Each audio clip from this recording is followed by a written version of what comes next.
Greetings and welcome to another episode of Catholicism and Coffee. I am Stephen Gasensky. I am Beth Kaczynski. We talk about Catholicism, all things Catholic, and enjoy some great brews. Today we're going to be talking about the new Downton Abbey movie, Downton Abbey, the grand finale. The grand finale. I had the label wrong earlier. Shame on me. Anyway, for those of you who are not familiar, Downton Abbey follows the Granthams. The Crawley family. The Crawley family. He is the Earl of Grantham. The Earl of Grantham. Yes. Thank you, Christopher. He's not joining us because he hasn't watched the movie, so he felt like it wouldn't be appropriate for him to join us. But yes, I appreciate your forgiveness. Thank you. So we're going to be talking about that for the most part tonight. Yep. So why don't you give the synopsis, since you're more of a Downton Abbey fan than I am at the moment. Yes. So Downton Abbey, the grand finale, is the finale of the Downton Abbey series. Now, this began as a TV series. I don't remember the exact year when the first season began, but that lasted for 6 seasons. It was followed by 2 films. This is the third. And it follows the Earl of Grantham and his family and his household, including his servants, just as they live their lives. And we see all the conflicts and the challenges they encounter. We see his daughters get married and have kids of their own. What's interesting is also the changes, because this is a period piece. This is set in the early 1900s. Yes, this particular film is set in 1930. Yeah, so the series begins in 1912 with the sinking of the Titanic. And then we also see them go through World War I, and we see them go into the 1920s. And it ends around, I want to say, like 1925, the TV show. And then the first 2 movies were set in the late 20s, and now this final film brings us into the 1930s. Yeah. So, yeah, you brought that about pretty well, that they live through all these various things throughout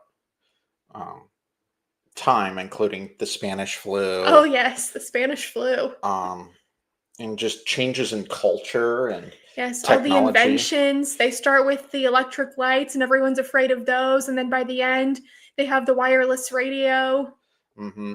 Telephone. The telephone comes pretty early on. Oh, it's grand. Yeah, there's this really amusing scene where the butler, Mr. Carson, is practicing on the phone, and then somebody calls and is very confused. It's like, well, the things you do sound silly. Yeah. He hangs up on them, which is not the best thing for a butler to do, but it was funny. Yes. It was a great scene. Jim Carter, brilliant in that role. Yes. So anyway, we come to this film. It's set in 1930, and there are quite a few things happening in the film. Now, as a filmmaker, I'm going to say this film was not structured the best. No, the Downton Abbey films overall, they follow more of the format of the TV shows, where they have a lot of things going on at once, and you're following this character story, and this character story, and this character story, and then everything gets wrapped up nicely and resolved by the end. Which, when you've got a multi-episode TV series, that works great. But in the movies, they try to give everyone their own story, which I love. But at the same time, I'm like, everything just gets resolved really quickly. And unfortunately, in the films, you do have to do homework to watch the series to know who everybody is, what's all going on. We'll try to... I'll give a spoiler alert. We are going to give spoilers to the film and elements of the series, but we'll try to keep those to a minimum. And despite what some individuals may say, it is not just for the ladies. Yeah. Now, is it a female-centric show? Yes. But fortunately, it fits with the time. It's not a boss babe kind of, or a girl boss type thing that we have seen so much lately, and it's, frankly, I'm sick of it. Would you say you're sick of it? It depends. Yeah. But even though we've got these female characters in the early 1900s, they're not just your typical damsels in distress. They're very smart, capable, young, and older women. We have, of course, Lady Mary and Lady Edith. Lady Mary, slight spoiler, she is running the family's estate. She has to know all about the farms and everything and the business of it. She's not just sitting back on her cushion telling the servants what to do. And then you've got the Dowager Countess in the series is the president of the village hospital. And then later on, the Countess of Grantham, or Cora, or the Earl's current wife, not current wife, he only has one wife. He only has the one wife. current Countess becomes the hospital president. And before that, she was managing Downton Abbey as a convalescent home during World War I. So again, she's very much a go-getter. Yeah. But the men aren't exactly sitting on the sidelines. Oh, not at all. The Earl himself served in the military during when he was younger. When he was younger, during different campaigns, yes. And his footman, his valet. I'm sorry, his valet actually served with him. He actually brought him on to be his valet because the gentleman actually took a bullet that was meant for him, so he wanted to repay that honorable kindness with kindness of his own. And that's actually mentioned in this most recent film, which I don't remember it being so detailed in the TV series. I know at several times Robert, the Earl of Grantham, says, "I owe my life to John Bates, his valet," but I don't think we ever learned what exactly happened. I think they do mention it at least once. Yeah, but it's pretty offhand, and they've had a nice heart-to-heart at one time where it's just like, do you remember this and what you did? It's really well done. Yeah. And the respect those two men have for each other. Oh, it's superb. And later on, others begin to respect Bates. At first they don't because, oh, how can he do that? He's walking with a cane and a limp. Yeah. And, well, a few of them eat their words very soon after because they find out, oh, this is not a guy you want to mess with because he can handle himself in tight spaces, which is pretty interesting. Let's see. But anyway, in this film, it starts. I don't like the title sequence. The beginning just confused me. It didn't feel like Downton. I wanted the theme song and then the pretty Abbey and all that and the dog. But I'm just like, this is some busy 1930s London scene. Where the heck are we? But this is just a personal taste. Maybe you loved it. Yeah, some may have loved it, but I just didn't like the typeface and such either. It didn't look like a Downton Abbey type thing. Now, I may just be old man yelling at cloud and me being an anal retentive about title sequences, which most films don't even do anymore because they're lazy. But it starts off with a play, which is a musical, actually. And I'm just like, okay, why are they here? What's going to happen? And then it shows Robert and Cora, then Edith, the second daughter, and her husband, who's a Marcus. I don't remember how to say it. Yeah. And then there's also the servants. I'm just like, what is all this? But you figure out why it starts that way later on because they introduce some of the characters who come to Downton. Yeah. They brought back a character from the previous movie. The actor. I was intrigued by that choice. It made sense, though. Oh, it made sense, yes. And the way they did it made it work, which was nice. And it was a way for them to bring back a character because one of the characters had gone off with this actor to be his companion. We have a question about it. What musical was it? It was a musical written by a character that you meet in the movie who's this playwright and is supposedly brilliant. I don't think it was a real musical. No, it was not. It was made up specifically for the movie. Yeah. He was a little pompous, in my opinion. Talented, but pompous. Yeah. As most playwrights can be. Just see something rotten about Shakespeare. I don't know if it's true, but I wouldn't be surprised. But there's some really good stuff in the film. Oh, yeah. One major point of the film, this is brought about in the trailer, so I'm not spoiling anything. I don't feel bad about spoiling this. Mary is being divorced by her second husband. Her first husband died in a horrible car accident. He was actually a very good man. So Yes. she then found uh, another. She remarried. She remarried and Yes. had a daughter with him, Yes. which they don't make clear in the film because I kind of forgot. Yeah. Well, we hear in the final episode of the TV series, oh, Mary is pregnant. And then there's 3 movies, and then they mention her daughter offhand here or there. You'll see her on screen, but it's not very prominent. Yeah, which is a shame. Yeah, because we get to see Miss Sibby and Master George grow up in the TV series, and they're adorable. George is Mary's first son, Yes. and then Sibby is the daughter of Sybil, who's the youngest daughter of the Earl. Yes. So we have her husband's divorcing her, and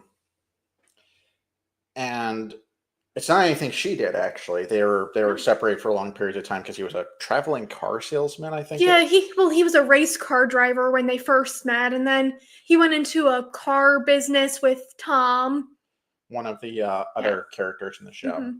And then we don't really know what he did after that, but he was traveling a lot, as they allude to in the first 2 films. And then in the second film, Mary talks often like, oh, he's wanting to go and do things that are more interesting than me. Because Mary is very devoted to Downton. Mm-hmm. The family talks about selling, and she's like, no, I do not want to sell. We are keeping Downton Abbey. And at the time, her first husband, Matthew, he's still alive, and they're married, of course, and he's coming into a large sum of money. And she's like, give this to my father so that he can save Downton. And then Matthew's like, should I really do this? Because he feels accepting the money would be dishonorable. And then Mary is pretty upset that he does not want to save Downton. But Matthew saves Downton. They get to stay there. But then Mary continues to say, I need to preserve this estate. I need to work on it. And then after Matthew dies, other characters are like, all of his hard work, everything he did to keep Downton, you need to keep this going for your son. Yeah, and she does. Yes. So the second one's divorcing her. Apparently he was having an affair. I didn't like that detail, but that's my personal preference. Yeah, well, he wasn't in the second film because the actor was working on something. Yeah. I think he was doing a TV show or something, and so they had to explain. They wrote him out, which I didn't like the way they did it. Yeah. That second film's behind the scenes was chaotic. Oh my! They were filming and doing everything during COVID. So everything was a hot, steaming mess, as Hollywood productions already are, and then they had that additional issue. And then this film, they decide, we're going to completely write his character out of the franchise by making him divorce Mary and having an affair and such, which was really a disappointment because they did so much work to build up his character in the series. But that's neither here nor there. Well, I did not feel that Mary and Henry, her second husband, were a great match. Mm-hmm. Their relationship was very rushed. And then all of a sudden, it's the second to last episode, I think. It's like, let's get married on Saturday. It's like, wait, what? You hated him 5 seconds ago. Yeah, it was not well done. Yeah. And then there's another scene where they're at dinner in London and they're talking about what they're passionate about, because Henry's passionate about cars. He loves racing. And he asks Mary, you gotta be passionate about something. What are you passionate about? She says, I like my work. I like being at home and preserving the estate. And then you got this guy who wants to go and race cars. Where's the compatibility there? Yeah, that was hokey. But anyway, so there's this big divorce, and back then divorce was very scandalous, especially if you were rich. Yeah. So there's this backlash to it, even though she's the one being divorced, not him. Yeah, she didn't ask for it. But she's a divorced woman. So there's this stigma. Stigma is the word. And so there's this whole thing. There's some other side stories. We won't go into all of them. But fortunately, he's not the only man in the movie. So he's not he's not the best of men. Fortunately, in reaction to Mary's stigma and how people are treating her, Robert, her dad, the Earl, is rather incensed. Yeah. He has words with one woman who kicks Mary out of a very big name party. And I won't repeat what he said because he was rather harsh, Yeah. and I wouldn't blame him because Yeah. this is, I mean, these are not Catholic sacramental marriages, so No, there's they're that. not. So there's that. So there is a positive masculine, a father wanting to protect his daughter and Yes. wanting to do right by her and Yeah. wanting to do right by his home that his parents had worked so hard to build. He was a little nostalgic, so he's a little emotionally tied to it. But I Yeah. mean, in that case, I don't think it's completely a bad thing. He could be a little irrational. Yeah, another interesting thing with Robert is he is very traditional. He is not the type to support divorce. So the fact that he is choosing to side with his daughter over their society says a lot about him and shows a lot of character growth, honestly. Yeah, because there are times and actually you see that throughout the series. You Because there are do, times yes. that, well, the daughters get themselves in quite a bit of trouble. Yes. And it's kind of interesting to see that he actually kind of steps in and bails him out. He's actually a very good dad. He is, yes. And actually a decent husband. There were a couple of times he almost stepped out of line, but he wanted to do the right thing, and he was honorable on both sides of the equation, which was good. And he's not a wilting flower. He ain't just throw his money to solve things. Like there was in one of the episodes, a man tried to come on to his wife, and he made his annoyance known. Shall we say? He pimp slapped him, and they got into a physical struggle. And frankly, the guy deserved it, in my opinion. So it's nice to see a positive masculine depiction, and I was a little worried that they would not do that with this film, and they actually did that justice, and it was a pleasant surprise for me. Actually, this show and these films have actually been pretty consistent. They actually didn't dishonor the franchise. It helps that the original creator of the show was involved. Yes. He was writing and making sure he and his writing team were pretty consistent with the characters. But they left enough mystery to be like, oh, well, here's enough of an interpretation for the fans, but they also were writing for the fans' benefit.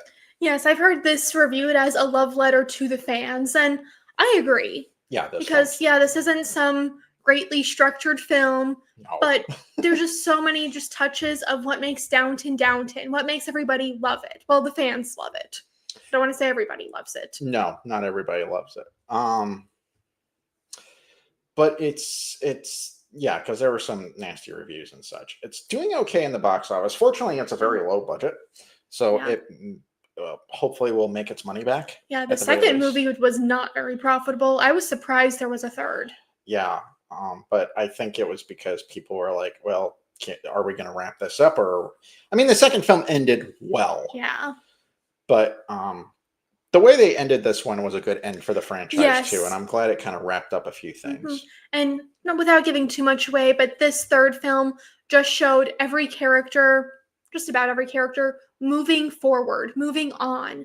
We see several of the servants are retiring, and then their younger counterparts are taking over. We see that Mary is now really stepping into taking over the estate, and Robert is learning to take a step back, which, if you've watched the series, know is very hard for him. And every time he has an opportunity where he can get more involved with running Downton, he gets a little excited, can be a little impulsive at times, and then has to be reminded, hey, you can't do this on your own. Yeah. And then I think he gets an ulcer at some point. Yes. Which is kind of a cue to Mary and Tom. Hey, we need to start taking more work. He does not need to be stressing about the estate. Yeah. And he's getting older, and that's a big theme throughout the series. And you can see Hugh Bonneville getting his hair is very light. It's very dark at the beginning, and now it's all gray. Yeah. Partly probably due to makeup, and also to Hugh Bonneville himself aging. Oh, yeah. But he's still a great actor. It doesn't look like he's losing his faculties or anything. He still holds his own. The cast is all very well. They're all really good. Oh, yes, absolutely. which is funny considering not all of them started as actors when they were cast. Not all of them were classically trained, but it goes to the credit of good directors and a good script. Yeah, and I think there were enough very experienced actors who could kind of lead the newcomers because Jim Carter is classically trained. Hugh Bonneville, Elizabeth McGovern, they've been doing this for a long time. Elizabeth McGovern's husband directed the last two movies. Yes, he did. Yeah. So that helped. And funny enough, Hugh Bonneville and Elizabeth McGovern played a married couple in a movie before. So that was like, oh, we're back again, huh? Yep. Yeah. All right, let's go, love. Yeah. I actually read that Elizabeth McGovern was not the first choice to play Lady Grantham. I don't remember who was, but I'm glad it was her. Yeah, no, she brought a great amount of work, great stuff to the role. Yeah. One thing I missed in this current movie, Maggie Smith. All right. Rest in peace, Maggie Smith. Yes. She died, what was it, last year now? I think so. And they gave a great tribute to her at the end of the film. Oh, yes, her beautiful portrait. And then they put Dame Maggie Smith. Yes. It was like 19 something to 2024. And it was a great tribute to her because they had killed off her character in the previous movie. So she died of old age. Nothing tragic. No. Yeah, she was just like, and she did it with in the movie. She did it with great humor. Of course. Has one of my favorite lines in the movie. Oh, will you stop? I can't even hear myself die. And only Maggie Smith can give that kind of line, and you're laughing hysterically. I'm rolling in the theater, but if any of you who know me personally know I have gallows humor, and you know why. But it's actually a really well done. But this film, even though the script is not great as far as story structure goes, it gives the characters that send off that a lot of fans were hoping for. Yes. I was overall pleased with it. I wish there was more for certain characters. They kind of, I don't think they got the shaft, but it would have been nice to bring more some of the characters back. But they explained it well why they weren't there, so it worked out well. Yeah, and I think with as many characters as Downton has, and them all having these developed storylines for a 6-season series and 2 films, it's going to be tough to give them all a proper send-off and have one great, singular, structured story plot. Yeah, it would have been tough. Yeah. So the structure, it works in the Downton franchise, but as just an individual movie, maybe. Yeah. So, is there any content in the movie that Catholics would find objectionable? There is one scene where Mary ends up in bed with a guy who's not her husband, obviously, because he just divorced her, but it was a drunken type thing, and she's very much regretting it. There's no nudity or anything. No, it's implied. It is strongly implied. Language is pretty minimal because they're Downton Abbey's not known for strong language. No. There's those things. I mean, the concept of divorce and all that. Yes. So. And maybe you're saying, oh, Catholics, you're supposed to be against divorce. This was not a sacramental marriage. No. Now, if Mary wanted to get married in the Catholic Church, she would have to go through the annulment process. But I would like to think that whoever was handling that would be like, oh, you decided to get married like less than a week after you got engaged. You didn't go through pre-Cana. You didn't go to all your marriage prep meetings. Okay, this is a null marriage. And also, they could make the argument that Henry, that's his name, right? Henry, yes. Was not of sound mind because he wasn't. Because obviously he didn't believe that marriage was forever because he divorced her. Yes. And also Henry was pretty emotionally... volatile? No, well, his emotions were kind of in a tough place because he had just lost his friend who passed away. And he made an emotional decision that I'm going to give up racing. Yeah. And I don't think he was really going to be happy giving up racing. Now, we don't know everything about the character. We only know him for 1 season of the 6-season series. But if he was so passionate about cars and racing, why would he just one day suddenly decide, I never want to race again? Now, if you lose someone who's close to you that way, maybe you will make the decision. It could. Yeah. So let's see what you all are saying. Christopher says the fall of the British aristocracy is a fun topic for both men and women to enjoy. Yes, if you're actually intelligent and enjoy that kind of historical stuff. Now, that's not everyone's cup of tea, no pun intended, but it is something to really consider. Jacob L.E. says great review so far. Thank you. Chris, I suppose if he only has one wife, it would still be his current wife. Yes, it would. Kelsey XD says, I agree about the opening. I loved watching Downton Abbey when it originally aired, and I wanted that theme song. It is a fantastic theme song. Yes. Chris says, darn, I was hoping it would be a real musical. So would I. You like musicals now? Some of them. Yay. I remember when Mary's first husband died in the show. I was shocked when it occurred. I have stories for you. Yeah, we were. So I find it odd that the British aristocracy still finds divorce scandalous, considering the whole debacle with King Henry VIII. Yeah, there's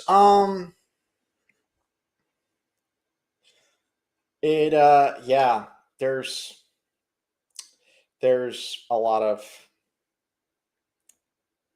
lot of cognitive dissonance among elites, and that hasn't changed. Just look at our country right now, especially Hollywood. Question: since Downton Abbey is a historical piece, how did it address the British culture of the 1930s? It didn't go into it a ton.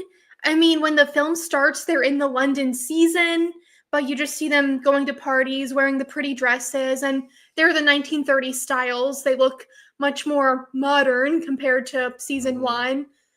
But they honestly talk about the American culture of the 1930s and the crash a lot more than I expected, honestly, because a big plot point is Cora's brother has come over because Cora's mother has just passed away, and she and her brother need to settle all the financial stuff. And he lost all his money in the stock market crash, and they're trying to figure out, how do we bounce back? Yeah. And that a significant amount of that money was placed into Downton as well. So yes, there's that concern. Okay, didn't Mary also end up embedded back in the first season of the show? Am I misremembering characters? You are not. There's a whole kit and caboodle about that in the first season. So, and a later season when she goes away with what's his name? The Viscount, who I don't like very much. Oh yeah. Tony. Tony, yes. How did I forget his name? Yeah, he's adult. Now, some people like Tony and want him and Mary to end up together. I was not a fan of his. I agree with everyone who said Mary is cleverer than him, because she is. Yeah, he's kind of adult, and besides, he got his foxy lady. So there you go. Which she ended up actually making it work for him, so he'd leave her alone. Shows she's smarter than him. Doesn't take much because he's, as I said, kind of adult. But no, you are correct. So we got all those.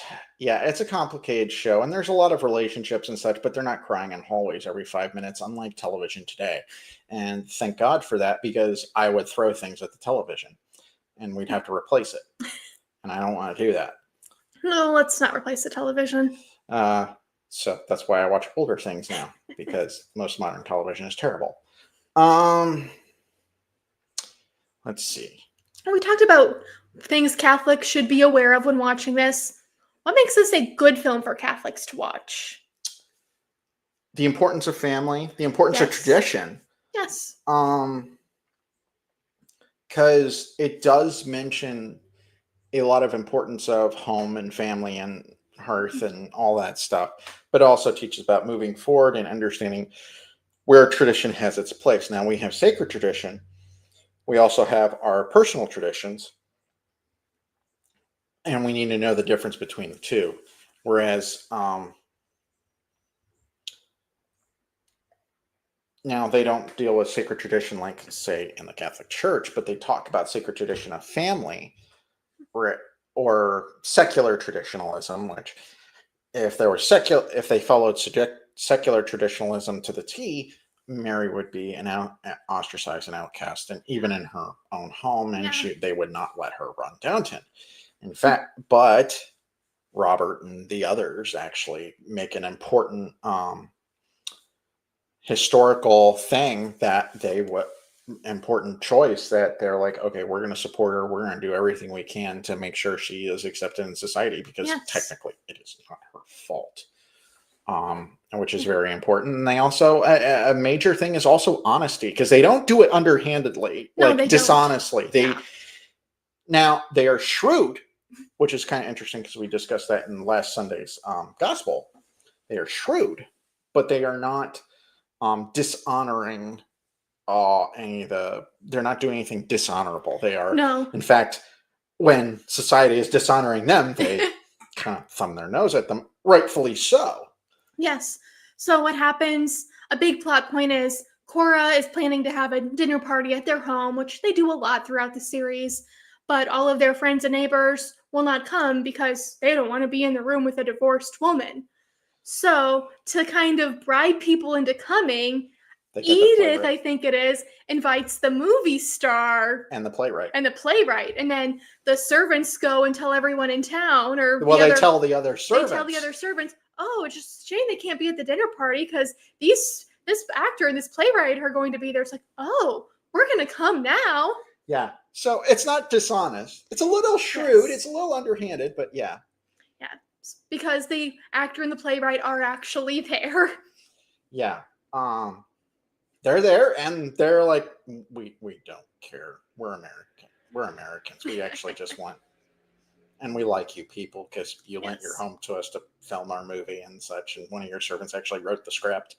So yes, yeah, it was nice to see how they tied so much from the second film into the third film and didn't just have them exist on their own. No, they actually, everything ties together because they know that a majority of their audience is going to watch the films and the series. I mean, I've seen all the films in the series, but I was able to follow along. I mean, it had been a while since I watched both of them. I hadn't seen the second film since I saw it in theaters. Yeah, me neither. So it was kind of nice. We have got a couple more comments. Okay, I remember back during my years at UST, University of St. Thomas, the history department had a character list explaining who each character was and their different names and titles. I wish I had kept it. I think you have a similar book. Character names and titles? Yeah, for Downton? Mm-hmm. Do I have a Downton book? I know you looked at one. You almost scrapped it. Hang on. I'm going to go see if I have it. No. Oh, darn. Okay, I'll look after the show. Yeah. Speaking of Shakespeare, perhaps the characters need a Midsummer Night's Dream solution to fix their marital problems. You know, maybe they do. That's one way of lowering the divorce rate to 0, but I don't know if the Catholic Church would approve. Okay, why don't you explain it? Because it's been a while since I've seen Midsummer. I need to explain Midsummer Night's Dream. Yeah. So there's these two guys who are in love with the same girl. And then there's the second girl who's in love with one of the guys, but he does not like her. So then the fairies decide to take it into their own hands, and they put a potion on somebody's eyes where they will fall in love with the first person they see. Of course, they get the wrong guy, so the one guy who the girl is not in love with falls in love with her. And then she's all like, wait, what's going on? You're just pitying me. Get away from me. And then they put the potion on the second guy's eyes, and then he, of course, is in love with her now, too. And she's like, you're both mocking me. I'm done with both of you. And then the fairies have to go and set everything right. And then in the end, 2 guys, 2 girls end up together as they should, essentially. Yeah, so it's silly. It's Shakespeare. It's Shakespeare. It's a Shakespeare comedy. It's a Shakespeare comedy. Which is ridiculous and out there. It's typical British humor that it's either really dry or it is so out there that you're like, I have no idea what's going on, but I'm loving it. Watch Monty Python, or probably don't for some of the scenes, but yeah. Let's see, because Demetrius redeemed at the end of Midsummer Night's Dream seems like a better romantic partner for Mary than her second husband, according to what you all have explained. This is true. Yeah, but I don't think we approve of making people stay together because of drugs or potions. And yes, but Demetrius is my favorite character in the play. And this is color us not surprised. I can say that about Chris because I actually know him quite well personally, so hence why he works on the show. He wrote a brilliant piece, so you should check that out on the website. He's written several brilliant pieces. That is true. but he has a recent one that you should check out about Jesus's brothers and sisters. I highly recommend you check it out. It's actually a great read. Yes. And we'll have a new blog post next week. Yes. And I believe you're writing this next one? I'm writing this next one. Okay. I won't talk about what it is because I'm probably going to... Actually, should I tell them? No, they have to go read it. Okay. Yeah. Some of you will log sticks and stones at me, and this is my face. I don't care because I am reasonably sure I can make a pretty good argument for the stance I have on these particular issues, as I am wont to do. Yeah. So if you don't already, follow our Facebook page. That's where we're going to share when we have new episodes, when we're doing live episodes, when we have new blog posts, all our other projects, because we stay pretty busy around here. We try to be. And we're like, oh, we finished something we're working on. We need a new project. Mm-hmm. Yeah. Idle hands are the devil's plaything, supposedly. So we're like, no, I am not taking a chance. Speaking of chances, Christopher Chance had to say, Demetrius wasn't as much drugged as he was cured with a chastity flower by Oberon to remove his lust for Hermia, so he can be renewed in his true chaste love for Helena. Oh, then there you go. That's a good argument. We'll have to consult our other Shakespeare loving friends and see if your argument holds muster. I probably will because I know you. But yeah. And if you want to debate them, we might set that up. Let's see. After all this talk of Downton and Shakespeare. I was not expecting to talk about Shakespeare tonight, but I am not upset. You never know what you're getting on Catholicism and Coffee. We'll be debating films and Shakespeare. As you should. We're a culture channel. We're a culture Catholic channel. Because you never know we're gonna talk about, and that's fine because we'll talk about theology. We'll talk about pop culture. We'll talk about classic literature. Because we're actually both very well versed in these kinds of things. We'll talk about modern literature, although most of it is not worth reading. But there are some. Thank God for that. Who knows? We may even get, I don't know, a modern author.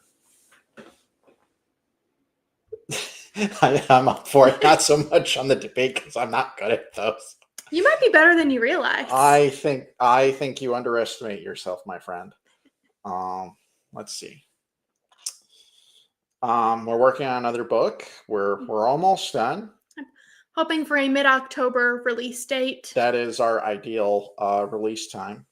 We have a reader going through it to make sure that everything lines up. What is our reader supposed to look at as far as making sure it flows well, that it makes sense, that it's not too? Yeah, it's typical editing things. Mm-hmm. So. Yeah. So this book, it's a special edition of our Advent and Christmas devotionals, but we're not just republishing it in one pretty book. We've got some additional content. We have sections that we call traditions and celebrations, which will give you some practical things you can do to celebrate the season. We have a new preface, I believe. Mm-hmm. Yes.